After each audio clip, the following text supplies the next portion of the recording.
بسم اللہ الرحمن الرحیم والصلاة والسلام علی رسول اللہ وعلی آلہ وصحبہ اجمعین۔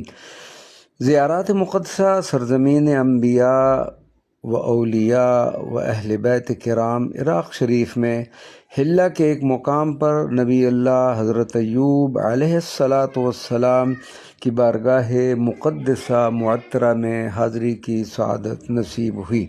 قرآن کریم میں حضرت داؤد علیہ السلام کا ذکر موجود ہے۔ وَمِن ذُرِّيَّتِهِ داود وسلیمان وایوب ویوسف وموسیٰ وہارون، صدق اللہ العظیم۔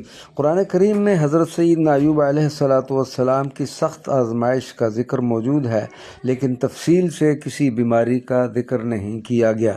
یہ آپ کو سامنے حضرت ایوب علیہ السلام کے مدار پر انوار کے خوبصورت دیدہ زیب و دلکش مناظر نظر آ رہے ہیں۔